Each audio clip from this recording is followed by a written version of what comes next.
پہلے ہم تقوی کو تھوڑا سا سم اپ کر لیتے ہیں. میں کچھ آیات اور پیش کرنا چاہ رہی تھی تقوی اور غفلت کے حوالے سے کہ غفلت اس کا اپوزٹ ہے. تقوی سورہ اعراف کی آیت نمبر 201 میں اللہ تعالیٰ فرماتے ہیں ان الذین اتقوا اذا مسهم طائف من الشیطان تذکروا فاذا هم مبصرون.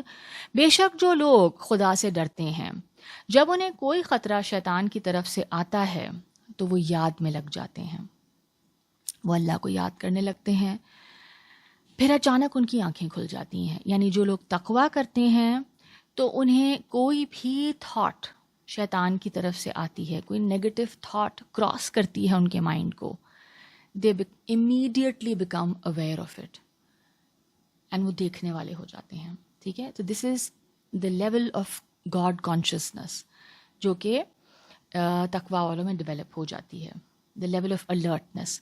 تو تقوی حساسیت کا نام ہے اور الرٹنس کی کیفیت کا نام ہے، اور اس کی جو الٹ کیفیت ہے، جو اپوزٹ ہے، وہ ہے غفلت، جس میں انسان بالکل بے پرواہ اور کیئرلیسنس کی کیفیت میں ہوتا ہے.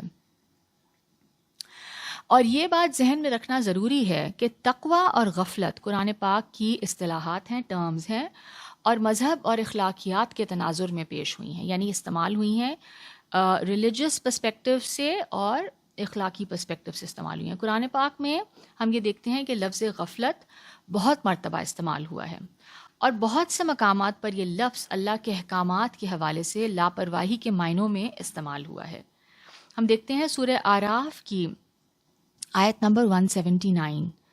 اللہ تعالیٰ فرماتے ہیں وَلَقَدْ زَرَعْنَا لِجَهَنَّمَ كَثِيرًا مِنَ الْجِنِّ وَالْإِنسِ لَهُمْ قُلُوبٌ لَا يَفْقَهُونَ بِهَا وَلَهُمْ أَعْيُنٌ لَا يُبْصِرُونَ بِهَا وَلَهُمْ آذَانٌ لَا يَسْمَعُونَ بِهَا أُولَئِكَ كَالْأَنْعَامِ بَلْ هُمْ أَضَلُّ أُولَئِكَ هُمُ الْغَافِلُونَ. اور ہم نے دوزخ کے لیے بہت سے جن اور آدمی پیدا کیے ہیں، ان کے دل ہیں کہ ان سے سمجھتے نہیں، اور آنکھیں ہیں کہ ان سے دیکھتے نہیں، اور کان ہیں کہ ان سے سنتے نہیں. وہ ایسے ہیں جیسے چوپائے، جیسے اینیملز، بلکہ ان سے بھی گمراہی میں زیادہ ہیں. یہی لوگ غافل ہیں، یعنی یہ لوگ غفلت کی سٹیٹ میں ہیں. جو انسان اپنی زندگی کے مقصد کے حوالے سے، اپنی سیلف کی ریالٹی کے حوالے سے جاننے میں انٹرسٹڈ نہ ہو یا نہ جاننا چاہے، تو اس کو جتنی بھی انفارمیشن دی جائے وہ بیکار ہے.